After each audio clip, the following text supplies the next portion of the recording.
Hello दोस्तों, स्वागत है आप सभी का इस प्यारे से channel study Guru with Pintu sir में। तो साथियों, ये फिजिक्स का दूसरा वीडियो है। पहले वीडियो में हम लोग आवेश को सीखे थे, आवेश को पढ़े थे और बहुत विधिवत ढंग से सीखे थे। आवेश क्या होता है, आवेश कितने प्रकार के होते हैं, इसके बाद आवेशों से संबंधित हम लोग एक दो ठे सवाल लगाए थे।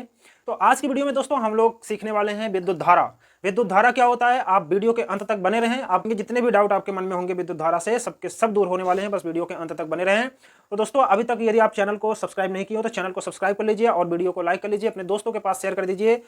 अब हम लोग स्टार्ट करते हैं विद्युत धारा। सबसे पहले तो हम लोग कल क्या पढ़े थे एक बार बहुत जल्दी से रिवीजन कर लेते हैं, इसके बाद आज के लेक्चर को स्टार्ट करते हैं। तो चलिए दोस्तों, स्टार्ट करते हैं आज की वीडियो।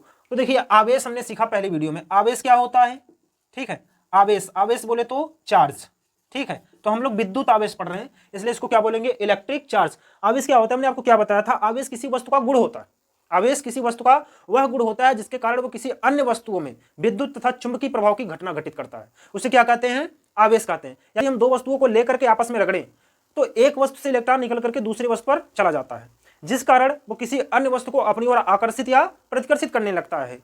वस्तु के इसी गुण को क्या कहते हैं, आवेश कहते हैं। ये हम लोगों ने पहली वीडियो में बहुत ही अच्छे से सीख रखा है, ठीक है दोस्तों। जैसे हम आपको बताए थे, ये कलम है, कलम को अगर हम सूखे बालों से रगड़ेंगे तो ये कलम अगर हम कागज के छोटे छोटे टुकड़ों के पास ले जाएंगे तो उसको अपनी तरफ आकर्षित करने लगता है। इसका मतलब है कि हमने इसको जब रगड़ा तो इस पर कुछ उत्पन्न हुआ, क्या कोई गुण आ गया ना, कोई कुछ आया कि नहीं आया, कुछ जो आया इसमें एक गुण उत्पन्न हुआ, वो गुण क्या कहलाएगा, चार्ज कहलाएगा। क्योंकि रगड़ने से पहले ये तो किसी कागज को अपनी ओर नहीं खींच रहा था, और जैसे ही हमने इसको बालों में रगड़ा तो इस पर उत्पन्न हो गया चार्ज, जिसके कारण ये किसी दूसरी वस्तु को अपनी ओर आकर्षित करने लगा। तो दोस्तों, आई होप आपको आवेश बहुत ही अच्छे से समझ में आया। चलिए ठीक है, फिर इस पर थोड़ा सा और डिस्कस करते हैं। एक गुब्बारा लीजिए, गुब्बारे को किसी नायलॉन के कपड़े से, या फिर आप नायलॉन मतलब रेशम के कपड़े से रगड़िए, या तो आप अपने बालों में रगड़िए, ठीक है। वैसे बालों अगर फूला होता है तो बालों पर रगड़ने से वो फूटने के चांसेस ज्यादा होते हैं। अगर आप हल्के से वो रेशम के कपड़े पर रगड़ते हैं, इसके बाद कागज के छोटे छोटे टुकड़ों के पास ले जाते हैं, तो जो है अपनी ओर वो कागज के टुकड़े को क्या करता है, आकर्षित करता है। इसको हमने एनिमेशन के थ्रू पहली वीडियो में दिखाने का प्रयास किया है, ठीक है दोस्तों। अब थोड़ा सा इसमें एक पॉइंट और समझना है। अगर जैसे हमने इस कलम को सूखे बाल में रगड़ा, सूखे बाल में रगड़ा, तो अब बताइए बाल धनावेश है या ये कलम धनावेश है, कौन सा धनावेश होगा। दोस्तों, हमने आपको एक बात बताई थी, जब दो वस्तुओं को लेकर के रगड़ा जाता है तो जिस वस्तु से इलेक्ट्रॉन निकलता है वो धनावेश होता है, और जिस वस्तु पर इलेक्ट्रॉन जाता है वो ऋणावेश होता है। क्लियर है ना। तो अब देखिए, जैसे हमने बालों में रगड़ा, बालों में रगड़ा तो आवेश किस पर आया, इस पर आया। इसके पहले नहीं था। जैसे हमने बालों में रगड़ा तो इस पर आ गया आवेश। तो बाल क्या होगा, बालों से इलेक्ट्रॉन निकले, और जिस वस्तु से इलेक्ट्रॉन निकलते हैं वो धनावेश होते हैं, जिस वस्तु पर इलेक्ट्रॉन जाते हैं वो ऋणावेश होते हैं। तो बाल अपना क्या होगा, धनावेश होगा, और ये कलम क्या होगा, ऋणावेश होगा। समझ में आया दोस्तों। ऐसे जैसे गुब्बारे को आप रेशम से रगड़ रहे हो, रेशम के कपड़े से रगड़ रहे हो, तो गुब्बारा क्या होगा, ऋणावेश होगा, क्योंकि वो पहले नहीं अट्रैक्ट कर रहा था, पहले आकर्षित नहीं कर रहा था। लेकिन जैसे आपने रेशम के कपड़ों से रगड़ दिया तो उसमें एक गुण उत्पन्न हुआ जिसको हम कहते हैं चार्ज। इसको क्या कहते हैं, आवेश कहते हैं, ठीक है दोस्तों। तो चलिए, आवेश दो प्रकार के होते हैं। एक होता है धनावेश, एक क्या होता है, धनावेश, और दूसरा होता है ऋणावेश, ठीक है। धनावेश क्या होता है, हमने आपको बताया था, इलेक्ट्रॉन निकलते हैं, यहां से क्या होते हैं, इलेक्ट्रॉन निकलते हैं, और जब इलेक्ट्रॉन निकलेंगे तो भैया द्रव्यमान में कमी होगी, द्रव्यमान में कमी होती है, ठीक है। इसके बाद ऋणावेश क्या होते हैं, इलेक्ट्रॉन प्रवेश करते हैं, इलेक्ट्रॉन प्रवेश करते हैं, और जब इलेक्ट्रॉन प्रवेश करेंगे तो द्रव्यमान में वृद्धि होती है, द्रव्यमान में वृद्धि होती है। ये दो प्रकार के आवेश होते हैं। आई होप ये आपको बहुत अच्छे से समझ में आ गया था। इसके बाद हमने आपको एक टॉपिक और पढ़ाया था, वो टॉपिक था किसी वस्तु पर आवेश की गणना। याद है, भूल गए, उस पर सवाल भी हमने करवाया था, एक दो सवाल करवाया था, नहीं करवाया था। बहुत इंपॉर्टेंट टॉपिक है दोस्तों, उसको जरूर पढ़ना। किसी वस्तु पर आवेश की गणना, आवेश की गणना में हमने ये सूत्र निकाला था, Q बराबर यानी E। ये Q क्या है, आवेश है, और N क्या है, इलेक्ट्रॉनों की संख्या, N क्या है, इलेक्ट्रॉनों की संख्या है, और इसके बाद E क्या है, इलेक्ट्रॉन पर आवेश होता है, जिसका मान होता है 1.6 × 10⁻19 कूलम, ठीक है।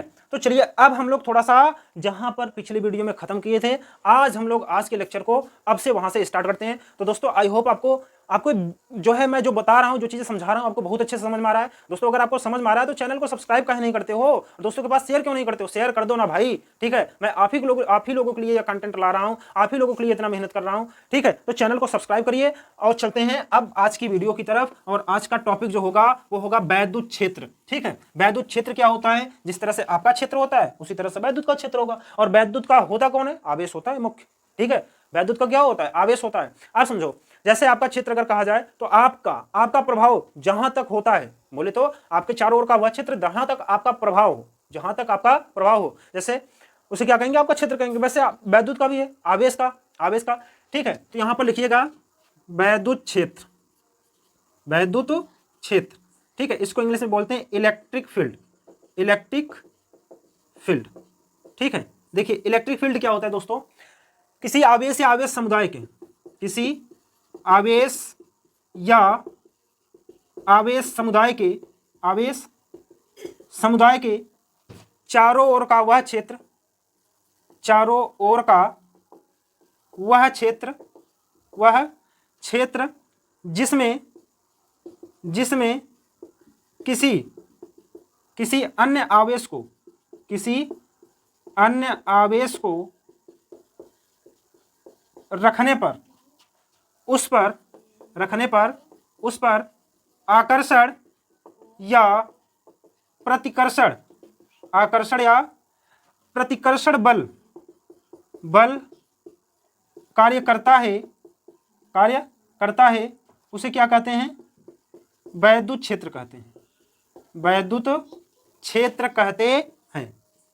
कहते हैं दोस्तों। देखिए बहुत ज्यादा ब्रीफ में आपको नहीं सीखना है, बस जितना मैं पढ़ा रहा हूं बस उतना ही आपको सीखना है, ठीक है। इससे ज्यादा आप ये जो टॉपिक देख रहे हो ना वैद्युत क्षेत्र, इस पर बहुत सारे कॉन्सेप्ट बने पड़े हैं, लेकिन आपके लायक नहीं है। कक्षा 12 में जब आओगे तो आप समझ लीजिए कि वैद्युत क्षेत्र पर एक चैप्टर ही पढ़ोगे, ठीक है। तो यहाँ पर आपको टॉपिक ही पढ़ना है, केवल इसके बारे में जानना है, तो वहीं तक हम आपको सिखाएंगे, ज्यादा नहीं सिखा पाएंगे, ठीक है। तो आई होप आपको ये समझ में आया कि किसी आवेश या आवेश समुदाय के चारों ओर का वह क्षेत्र जिसमें किसी अन्य आवेश को रखने पर उस पर आकर्षण या प्रतिकर्षण बल कार्य करता है, उसे क्या कहते हैं, वैद्युत क्षेत्र। अब ध्यान से समझिएगा दोस्तों, जैसे ये कोई आवेश है, आवेश है, आवेश अगर कहीं पर रखा जाता है तो अपने चारों तरफ क्या उत्पन्न कर लेता है, वैद्युत क्षेत्र उत्पन्न कर लेता है। जैसे देखिए यहां पर आवेश है ना, अगर मैं किसी दूसरे आवेश को यहां रख रहा हूं, इस पर कोई बल नहीं लग रहा है, इसके कारण यहां पर रख रहा हूं, इसके कारण कोई बल नहीं लग रहा है, लेकिन अगर मैं यहां पर रख रहा हूं, ये तो या इसको आकर्षित करेगा या तो इसको प्रतिकर्षित करेगा। तो मतलब ये कहां पर रखा गया है, ये वैद्युत क्षेत्र में रखा गया, बोले तो आवेश के क्षेत्र में रखा गया। आवेश के क्षेत्र को ही वैद्युत क्षेत्र कहते हैं, समझ दोस्तों, आवेश के क्षेत्र को ही वैद्युत क्षेत्र कहते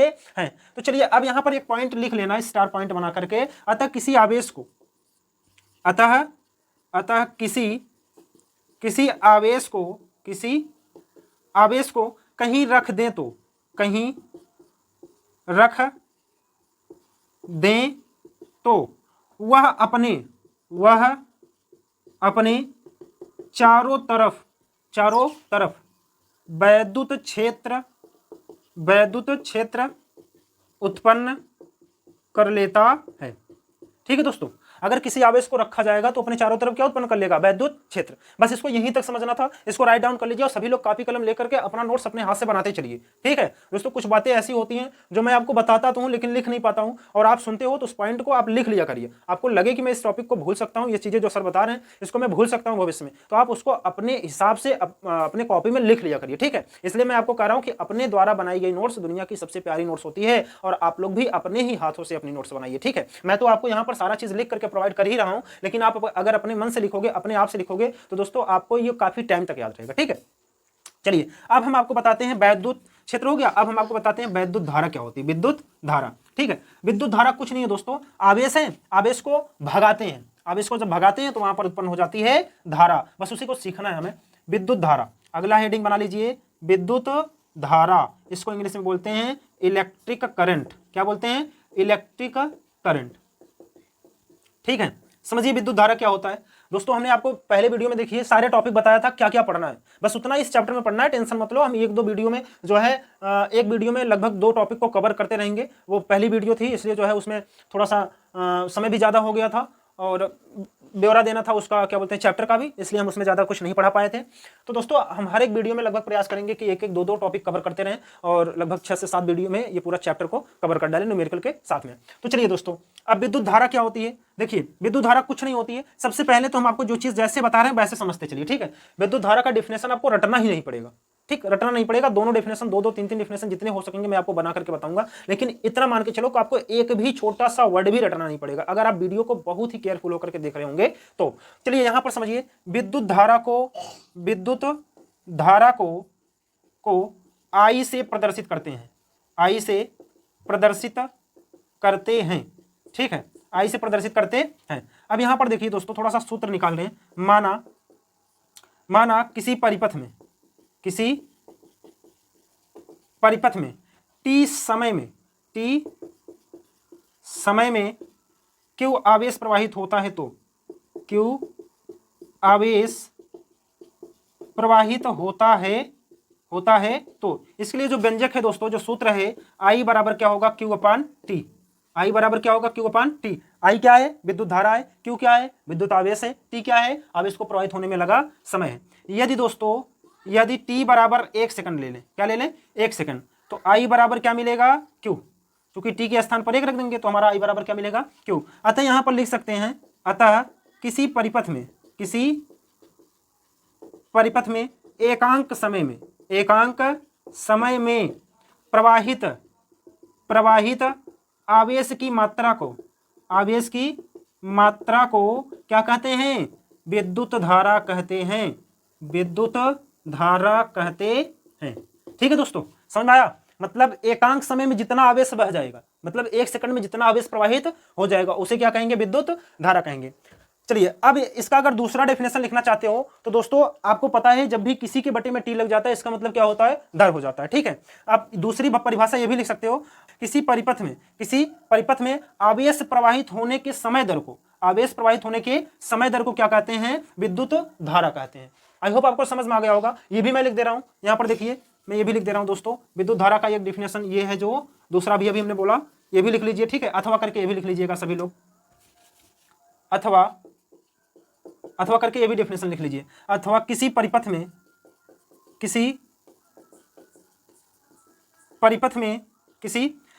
में आवेश प्रवाहित होने की समय दर को क्या कहते हैं, विद्युत धारा कहते हैं। ठीक है दोस्तों, चलिए अब यहां पर हम लोग थोड़ा सा इसका कुछ पॉइंट है उसको सीखेंगे। विद्युत धारा एक अदिश राशि है। ठीक है, विद्युत धारा कैसी राशि है, एक अदिश राशि है। यहां पर हमने क्या बताया, I बराबर Q अपान टी। ठीक है, तो Q क्या है, अदिश राशि है, आवेश है। आवेश बोले तो गुण, और गुण की कोई दिशा नहीं होती। हम कह रहे हैं तुम चोर हो, तो चोरी की कोई दिशा होगी कि तुम जो है निश्चित दिशा में ही चोरी करोगे, जिधर मौका पाओगे उधर चोरी कर लोगे। इसलिए ठीक है, जिसमें दिशा होती है वही सदिश राशि होती है, इसमें कोई दिशा नहीं होती। जब ये अदिश है तो धारा भी कैसी राशि है, अदिश राशि। लिख लेना, विद्युत धारा एक अदिश राशि है, एक अदिश राशि है। ठीक है दोस्तों, एक बात और याद रखो, मूल राशियां कितनी होती हैं, 7 होती हैं, उसमें से एक विद्युत धारा भी है ना, लंबाई, समय, ताप, विद्युत धारा, ज्योति तीव्रता, पदार्थ की मात्रा। ठीक है, तो उसमें एक विद्युत धारा है नहीं है, तो ये मूल राशि भी है। विद्युत धारा एक मूल राशि है, मूल राशि भी है। ठीक है दोस्तों, अब इसके बाद यहां पर थोड़ा सा एक पॉइंट समझिएगा, जो विद्युत धारा को मापते हैं, ठीक है, विद्युत धारा को जो मापते हैं वो क्या है, अमीटर है। अमीटर से विद्युत धारा का मापन किया जाता है। यहां पर लिख लेना, विद्युत धारा का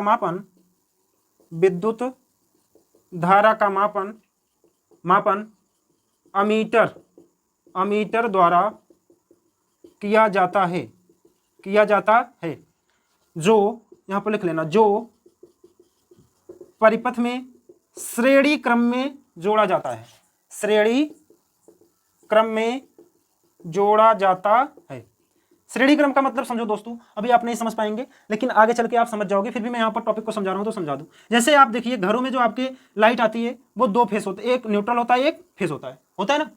तो जैसे आपको करंट मापना है तो इस तार को यहीं पर ऐसे कट करिए, और अमीटर ये है, ये क्या है, अमीटर है, यहाँ पर नहीं दिख रहा है, यहाँ देख, ये है अमीटर। ठीक है, सपोज करिए ए है अमीटर, और अमीटर की रीडिंग बताने वाली ये है सूचकांक। ठीक है, ये सूचकांक। अब यहाँ अमीटर से 2 तार निकलते हैं, एक तार को लाइए यहाँ पर कनेक्ट करिए, और इस तार को लाइए यहाँ पर कनेक्ट करिए। तो ये जो है, ये यहाँ पर आगे घरों में जो है कनेक्शन हुआ रहता है। तो ये परिपथ को ये जो कनेक्शन किया गया ना, एक ही में किया गया ना, इसको बोलते हैं श्रेणी क्रम। इस तरह से जोड़ा जाता है, तो वो बता देती है रीडिंग कितने एम्पीयर की धारा इस परिपथ में प्रवाहित हो रही है। ठीक है दोस्तों, समझ में आया श्रेणी क्रम क्या होता है। चलिए कोई बात नहीं है। अब यहाँ पर हम लोग अगले पॉइंट में सीखते हैं किसका,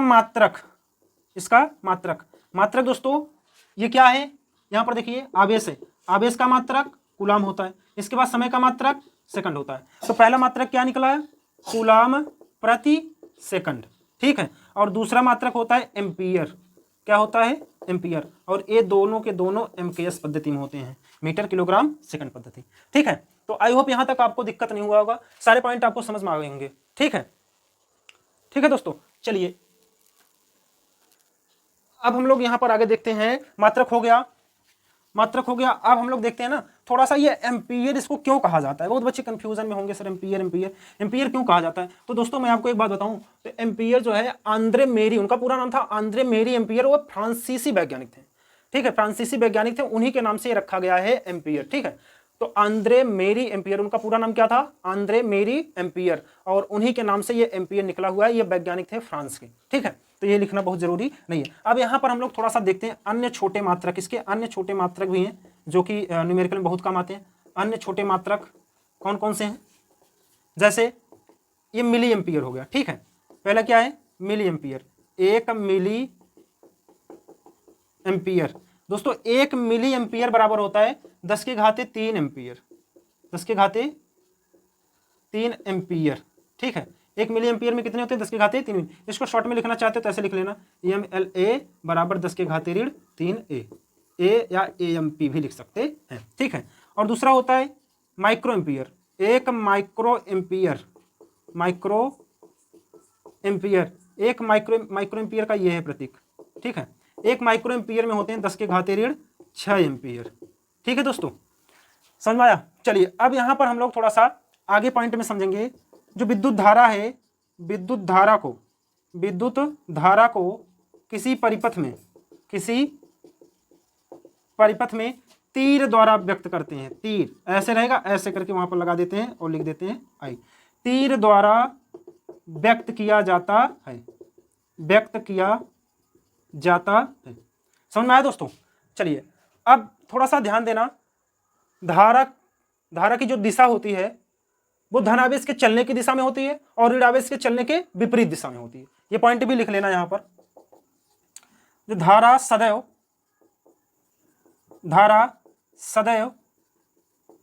धनावेश के चलने की दिशा में तथा ऋणावेश के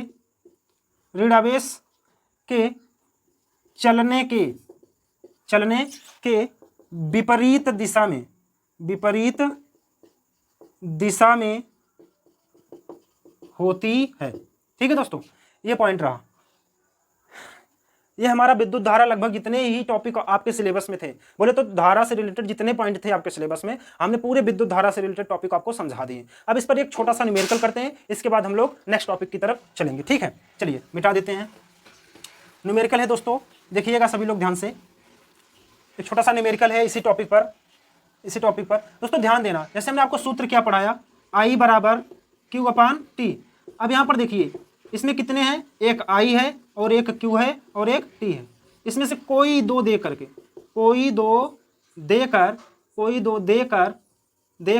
तीसरा पूछेगा। ठीक है दोस्तों, या तो आप यहां पर देखिए Q बराबर क्या पढ़े हो, NE, I बराबर क्या हो जाएगा, NE/T। अब यहां पर E तो फिक्स है, E क्या है, फिक्स है। I और N और T, या तो इनमें से कोई दो देकर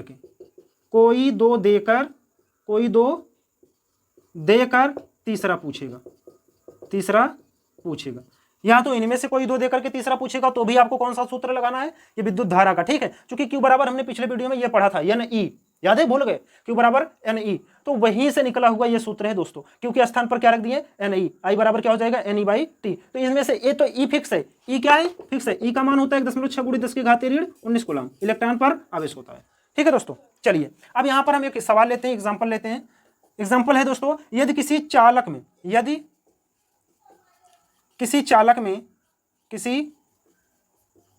चालक में प्रवाहित धारा 2 एम्पीयर है, या प्रवाहित धारा 2 एम्पीयर है। ठीक है, तथा चालक पर उपस्थित आवेश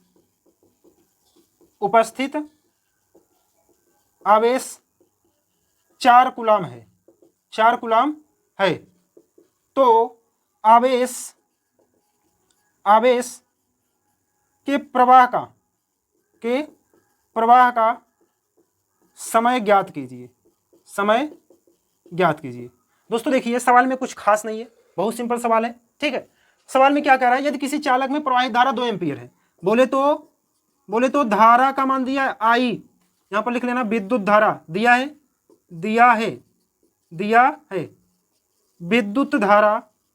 विद्युत धारा आई का मान कितना है 2 एम्पीयर, यहां पर देखिए दिया है विद्युत धारा कितना 2 एम्पीयर, तथा चालक पर उपस्थित आवेश का मान कितना दिया है दोस्तों, आवेश बोले तो क्यू का मान ना, आवेश कितना है 4 कूलम है, ठीक है। तो हमसे क्या पूछा है, समय पूछा है कि आवेश को प्रवाहित होने में कितना समय लगेगा, ये समय का मान पूछा हुआ है।